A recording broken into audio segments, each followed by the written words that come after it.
Cyberpunk 2077 just updated its minimum requirements in patch 1.5, whereas developers CD Projekt Red used to recommend the nVidia GTX 780 for playing at 1080 low, that card no longer receives official driver updates, and as a result, CDPR no longer tests with it.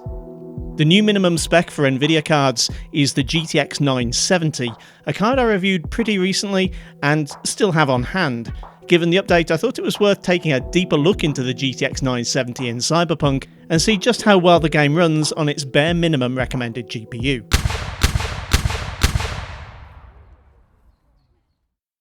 In previous testing, I found the GTX 970 could run 1080 medium at just over 30 FPS on average, and that it gained about 6 FPS by dropping to low. While the 1.5 patch doesn't make any specific claims regarding performance, I wanted to verify if anything was lost or gained. As it turned out, the run from Mega Building 10 to Corpo Plaza can be done on medium at about 37 FPS and 44 FPS on low, both of which are about 20% higher than the scores recorded just a couple of weeks ago.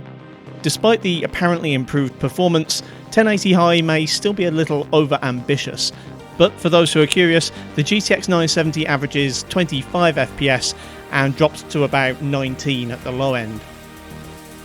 CDPR have thrown low-spec gamers a bone, however, by implementing the fancy version of a resolution slider known as FidelityFX Super Resolution.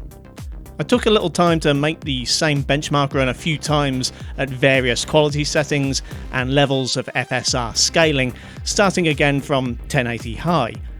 Adding FSR Ultra Quality reduces render resolution by 1.3 times, meaning about 1477 by 830, and that allows almost 38 FPS on average, roughly the same as unscaled 1080 medium. Reducing scaling further has a knock-on effect on quality.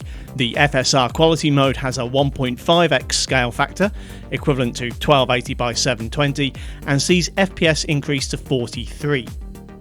FSR Balanced, 1.7x lower resolution than native, almost hits the 50 FPS average, so coveted by PAL gamers across the world, and FSR Performance, 2 times lower resolution than native, effectively 960 by 540 upscaled to Full HD, manages 55 FPS, just a little short of the magic 60 all you NTSC gamers seem so fond of.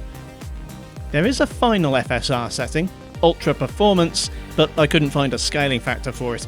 Ultra Performance leaves the game looking about as sharp as a sack of wet mice, so I decided to leave it at that. I appreciate that the YouTube footage might not be getting across exactly what effect FSR has on image quality, so I threw together this quick montage of the various FSR levels at high settings to give you a closer look.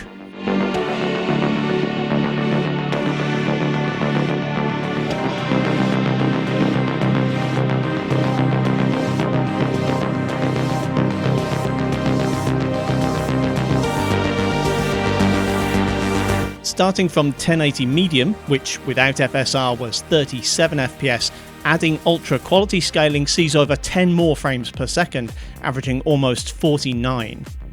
Quality hits 54, and balanced reaches that magic 60 average for the first time today. If 60 was your target, you could probably stop here and call it a day, as the areas I go through represent some of the more demanding in the game, but in case you wanted more assurances, we'll carry on down the rabbit hole. 1080 with balanced FSR already gives a compromised visual experience, and dropping to performance looks particularly soft. The reward for the extra low resolution is just 3 more frames per second. The CPU is starting to become a limiting factor, even though there is room to go higher than 60, as we'll soon see.